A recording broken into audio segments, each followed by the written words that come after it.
Hey guys, we are on day 243 in our Bible reading plan, and today we're reading in the book of Ezekiel, chapter 16 and 17. So chapter 16 is going to depict Israel as a rebellious, adulterous wife. It's a lot to take in. It's very descriptive, so just forewarning there for you to be prepared for that. But as we go through, we really read just the atrocity of Israel's sin, how adulterous they've become. When we come to verse 58, it says this: "You will bear the consequences of your lewdness and your detestable practices, declares the Lord." And so the Lord is declaring that he is going to be bringing judgment on them for their adulterous lifestyle, for their rebelliousness, for their breaking of their covenant with the Lord, their worship of other gods, their alliances with other nations, all of those things. They have turned from the Lord, and so his judgment is coming. And in chapter 17, we read that the Lord gives Ezekiel an allegory, a parable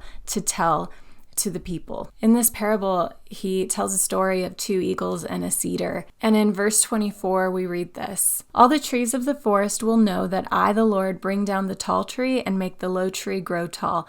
I dry up the green tree and make the dry tree flourish. I, the Lord, have spoken, and I will do it." And this is an allegory that depicts the kings of Israel and their turning away from the Lord, their rebellion, their alliances with other nations, and that the Lord is the one ultimately who is in charge of whether that king succeeds or fails, lives or dies, builds up or tears down. And the Lord is saying he's the one in charge of the tree. He's the one who's going to make it grow, or he's the one who's going to bring it down. And that's exactly what he's going to be doing with the kings of Israel and the other nations that have led his people astray, led his people into rebellion, led his people into sin.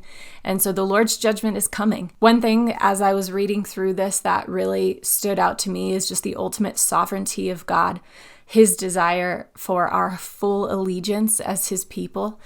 His desire for Israel was that they would be sold out on him, that they would worship him, that they would follow him, that they would submit to his rule and his leading. And over again, we've seen their adultery, their rebelliousness. They're turning to other gods. They're turning to other nations for support. They're turning to human strength and wisdom, ignoring the words of the Lord. And the Lord is saying here, he's ultimately in charge of it all. He's going to raise up the kings. He is going to bring them low.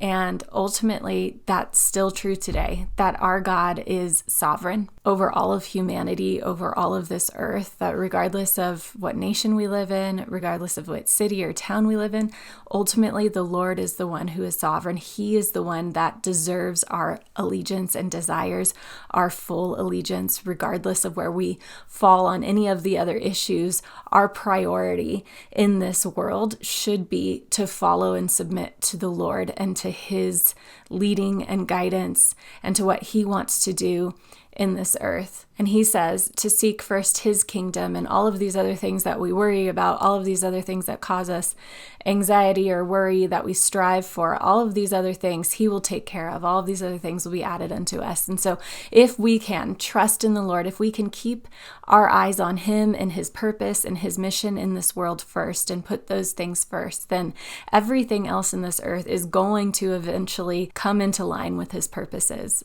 We just have to keep trusting him and following him where he's leading us. So I hope that encourages you today. I know it encouraged me. I'd love to hear how the Lord is speaking to you through this text. So drop a comment in the Bible app and we'll talk some more about this. Have a great day, guys.